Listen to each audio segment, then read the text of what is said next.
लेकिन आजकल हर तीसरे बंदे को जैसे थायराइड की प्रॉब्लम है, ऐसे एंजाइटी की प्रॉब्लम हो चुकी है। पेरेंट्स को बहुत ज़्यादा गुस्सैल होते हैं, बात-बात में इरिटेट होते हैं, तो बच्चों को भी वैसी आदतें पड़ जाती हैं। स्टार्टिंग में एंजाइटी का ज़्यादा पता नहीं चलता, लेकिन ये जब जैसे-जैसे ज़्यादा बढ़ती है, तभी हमें समझ में आता है, गुस्सा आने लगता है, चिड़चिड़ापन, या कई लोग चुप रहने लगते हैं, ज़्यादा खाने लगते हैं, कई लोग इरिटेट होने लगते हैं बात-बात पे। सेंसिटिव जो लोग होते हैं ना, उन लोगों को भी एंग्ज़ायटी बहुत ज़्यादा होती है। योग, आसन, प्राणायाम, नेचुरोपैथी, ये तो आयुर्वेद, ये तो हर चीज़ को हील करते हैं।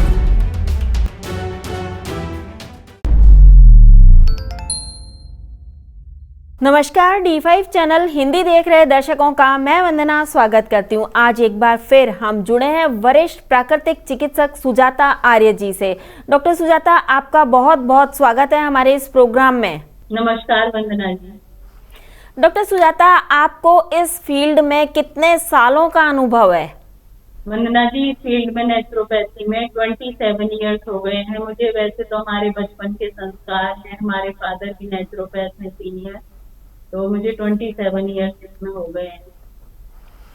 डॉक्टर सुजाता, क्या आपके पास में एंजाइटी, डिप्रेशन इस टाइप के मरीज भी आते हैं?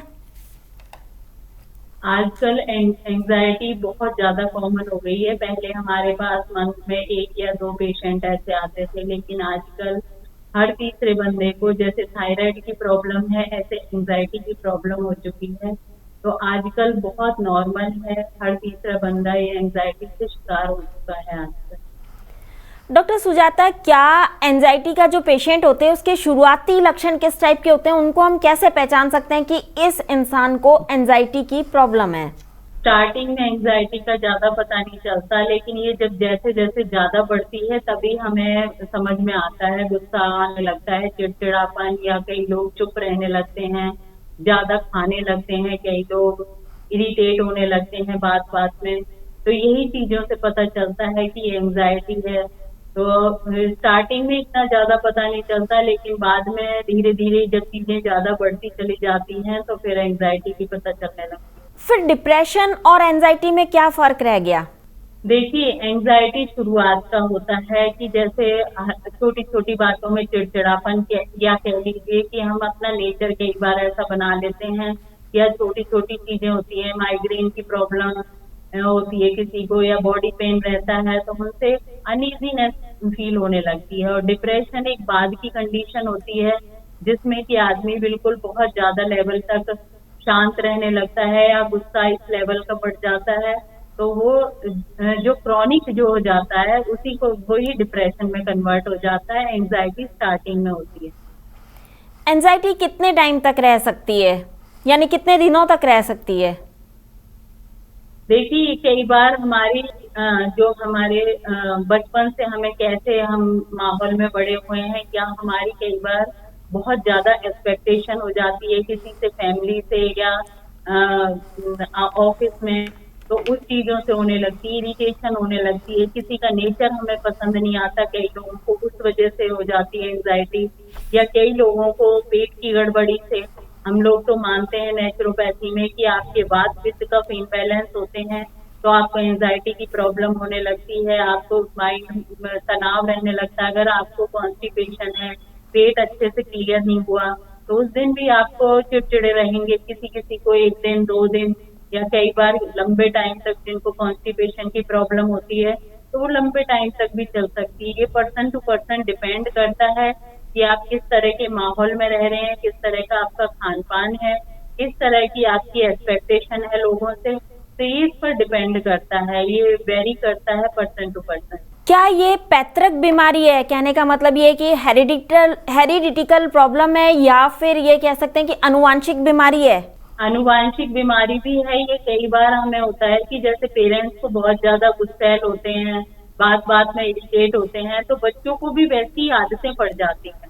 तो ये एक तरह से हम लोग मानते हैं कि ये आदतें बन जाती हैं इंसान को। जैसे बचपन से अगर बच्चा गुस्सा कर रहा है, बात-बात पर जिद कर रहा है, तो उस चीज की आदत हो जाती है। और कई बार होता है कि एक लेवल पे पहुंचकर, ये ज्यादातर इंटेलिजेंट बच्चों में बहुत होती है, कि उनकी एक्सपेक्टेशन वो लोग पेरेंट्स की पूरी नहीं कर पाते, या लोग कई होते हैं कि परफेक्शन की तरफ जाते हैं, हर काम को परफेक्ट करने की कोशिश करते हैं, लेकिन इतना हम कर नहीं पाते, तो एंजाइटी और मन दुखी और सैडनेस बढ़ जाती है दिमाग में। तो ये हमारे वातावरण के ऊपर डिपेंड करता है, उसी से ये एंजाइटी डेवलप होती है। क्या कोई उम्र होती है जिसमें ये ज्यादा देखी जाती है?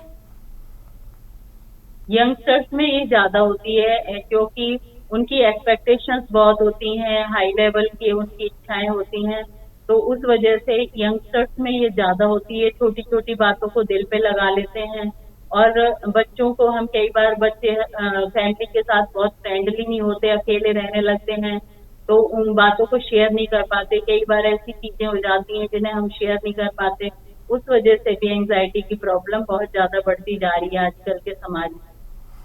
जब एंजाइटी हो तो क्या चीज बिल्कुल नहीं करनी चाहिए? देखिए, एंजाइटी के लिए हमें स्टार्टिंग से ध्यान रखना है। सबसे पहले सेल्फ ऑब्जर्वेशन करनी है हम लोगों को कि मुझे गुस्सा तो नहीं आ रहा है, परेशान तो नहीं हो रहा हूँ, और जिसे एंजाइटी हो रही है तो वो कई बार नहीं समझ पाते, लेकिन आसपास के लोगों को इस पर ध्यान देना चाहिए कि बात बात पर इरिटेशन कैसे हो रही है, कि किसी बात की प्रॉब्लम है, कुछ अंदर लाइफ में चल रहा है, तो उस चीज को देखना है एक तो सबसे पहले। फिर अपने खान पान की तरफ देखना है कि हमारा खान पान कैसा है, हमारा लाइफस्टाइल। जो बच्चे रात भर जगेंगे और दिन में सोएंगे तो वो चिड़चिड़े हो जाते हैं, बात बात पर गुस्सा करने लगते हैं, इरिटेशन हो जाती है, और कुछ टाइम बाद एंजाइटी नेचर में कन्वर्ट हो जाती है कि नेचर ही आपका ऐसा बन जाता है, दुखी होने वाला, परेशान होने वाला। तो इस तरह से होता है। कई बार हमें छोटी छोटी बातों पे सेंसिटिव जो लोग होते हैं ना, उन लोगों को भी एंजाइटी बहुत ज्यादा होती है, तो बहुत ज्यादा सेंसिटिव होते हैं एक छोटी सी इशू को लेकर। जैसे कि एक मैं आपको छोटी सी घटना बताती हूँ कि कैसे कि अगर हम एज गैस नहीं कर पाते, हम कहें कि नहीं आप तो बड़े लग रहे हो एज से, बस उसी बात को भी सोचकर वो इतनी ज्यादा परेशान हो जाते हैं लोग। एंजाइटी मतलब सेंसिटिव जो लोग होते हैं उन्हीं को ज्यादा एंजाइटी होती है। तो इन चीजों को लेकर भी कि अरे मैं तो बड़ा लग रहा हूँ, उस पर काम नहीं करेंगे कि हम अपने एज से छोटे लगें, तो उसको तनाव बना लेते हैं, सोच में ले आते हैं उसे, उसी को डिप्रेशन बना लेते हैं। तो उन चीजों को हमें, ये सोसाइटी के ऊपर भी डिपेंड करता है, जिस माहौल में हम बड़े हुए हैं उस पर भी डिपेंड करता है कि बच्चों को आजकल हम बहुत ज्यादा सेंसिटिव बनाते जा रहे हैं, छोटी छोटी बातों में हर टाइम पैम्पर करते रहते हैं, तो उस वजह से भी एंजाइटी इश्यूज आते हैं कि जब हमारे सामने स्ट्रगल आती है, परेशानी या तनाव जरा सी भी आती है तो हम उसे झेल नहीं पाते, तो हम इतने सेंसिटिव हो जाते हैं। इस वजह से भी आजकल के माहौल में एंजाइटी के इशू बढ़ते जा रहे हैं। तो हमें इसकी तरफ ध्यान देना है कि अपने डाइजेशन को देखना है कि हमारा पेट क्लियर हो रहा है कि नहीं हो रहा। अगर हमारा पेट क्लीन नहीं हो रहा, डेली आपको मोशन नहीं आता प्रॉपर, तो भी एंजाइटी इशू बढ़ सकते हैं, क्योंकि उससे हर टाइम आपके दिमाग में एक तनाव रहेगा और आप ठीक करने की कोशिश करते हैं काम को, लेकिन ठीक कर नहीं पाते, क्योंकि आपका लेवल उस टाइप का नहीं हो बन पाता, आपके अंदर एनर्जी नहीं रह पाती, आपके अंदर टॉक्सिन्स भरे हुए होते हैं बॉडी में।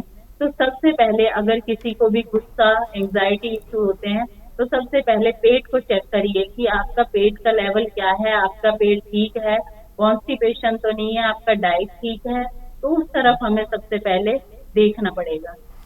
इसके लिए हमें क्या चीज खानी पीनी चाहिए और क्या चीज बिल्कुल नहीं खानी पीनी चाहिए एंजाइटी होने पर?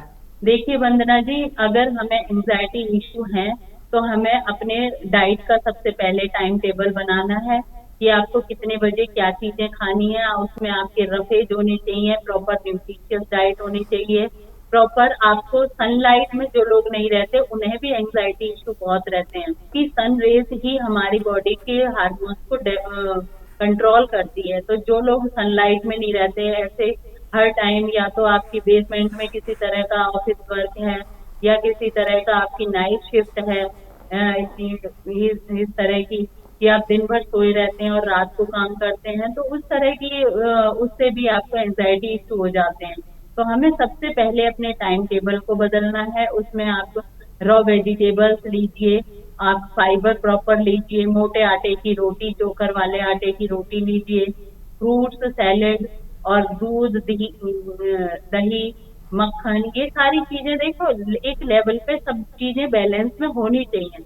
हम सोचते हैं कि नहीं, थोड़ी हर टाइम हम हरी सब्जियों पे भी नहीं रह सकते, सब चीजें चाहिए, दही भी चाहिए, आपको ऑयल भी चाहिए बॉडी के लिए। तो वो सारी चीजें आपकी बैलेंस डाइट में होनी चाहिए। बच्चों को मैं देखती हूँ कि रात दिन पढ़ते हैं, कॉफी पीते रहेंगे, मैगी खाते रहेंगे, तो उससे क्या होता है, आपके हार्मोनल इम्बैलेंस हो जाता है और आपको एंजाइटी इशू होने लगते हैं, क्योंकि प्रॉपर आपको न्यूट्रिशियस डाइट नहीं मिलती।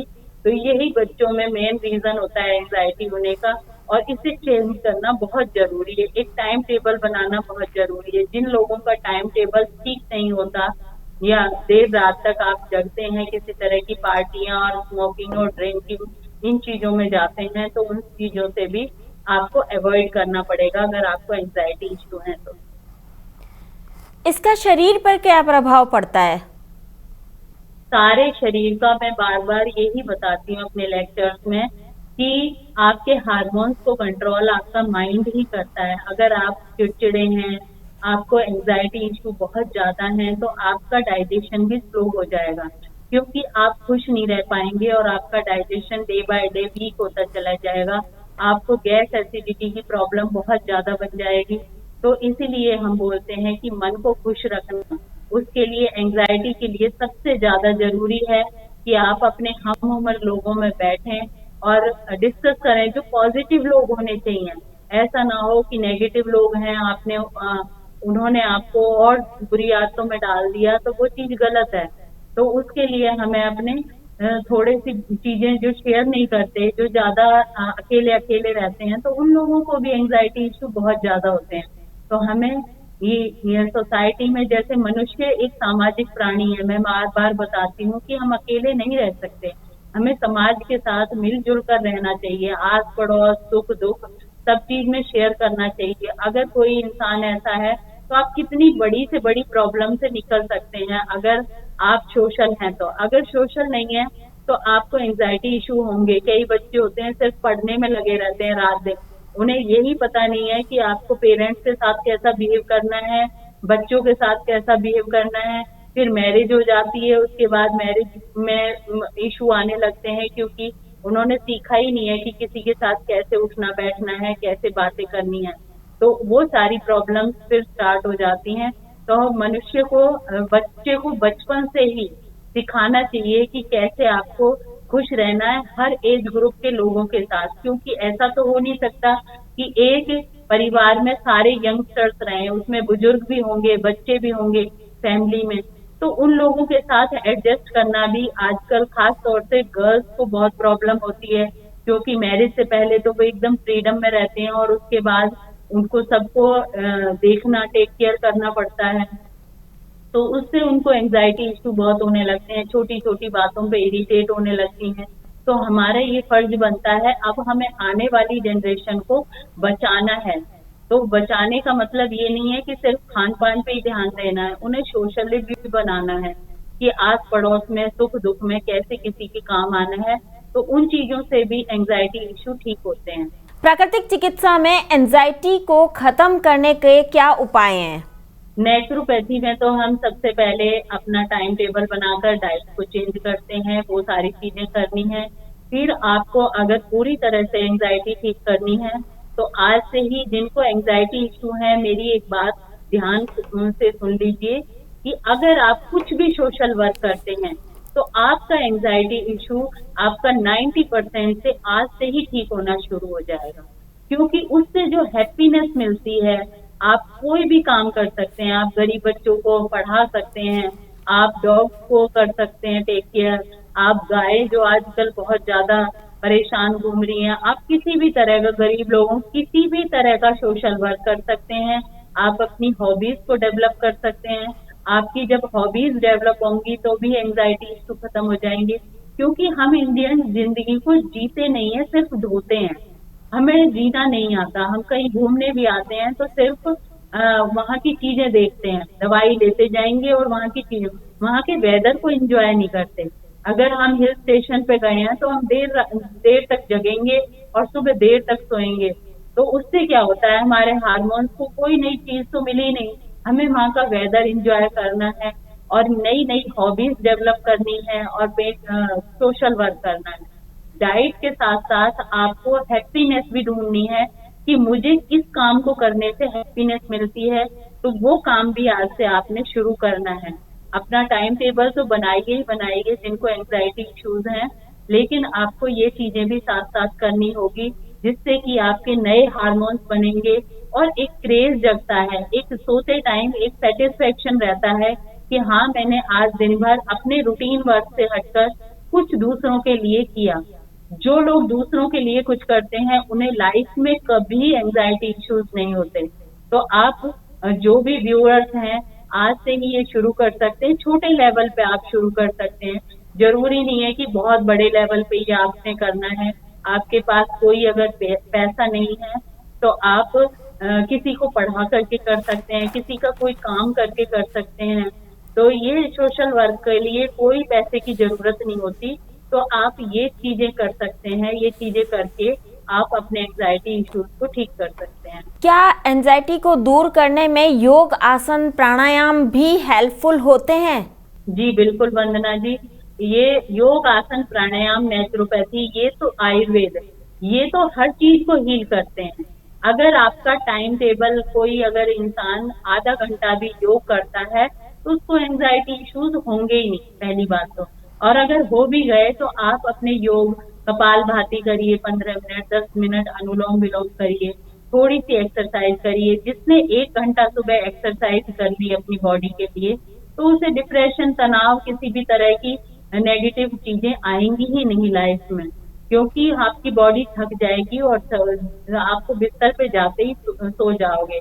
और फालतू की चीजें दिमाग में उनके घूमती है जो लोग खाली रहते हैं, या जो लोग बहुत ज्यादा परफेक्शन की तरफ भागते हैं कि नहीं मुझे तो एकदम परफेक्ट चाहिए ये चीज। ठीक है, इंसान है, कुछ चीजें गलत हो जाती हैं, कुछ चीजें हमारे हिसाब से सोसाइटी में नहीं होती, परिवार में नहीं होती, तो उन चीजों को हमें एक्सेप्ट करना है और उन चीजों को अपने योग, आयुर्वेद और नेचुरोपैथी की तरफ जाना है जिससे कि वो चीजें ठीक हों। और जैसे ही हमें कोई भी प्रॉब्लम होती है हम एकदम स्ट्रॉन्ग दवाई लेते हैं, उस दवाई को लेने की बजाय आपको 2-3 दिन आप नेचर के हवाले उस बीमारी को छोड़िए। मान लीजिए आपको कोल्ड हुआ है, थोड़ा सा आप टाइम लीजिए, तो उसको नेचर के हवाले अगर उस चीज को छोड़ देंगे तो आपकी वो चीज टॉक्सिन्स निकल जाएंगे। और आप जब किसी चीज को जबरदस्ती दबाते हैं तो वो एंजाइटी के रूप में बाहर आती है। तो हमें दबाना नहीं है किसी भी रोग को, उसे निकल जाने दीजिए। जब विकार निकल जाएगा तो आप एकदम ठीक हो जाएंगे। और किसी से अगर कंप्लेंट है तो बैठकर तुरंत उसे सॉल्व करिए, तुरंत खत्म करिए उस बात को। बहुत सालों तक आप कैरी मत करिए।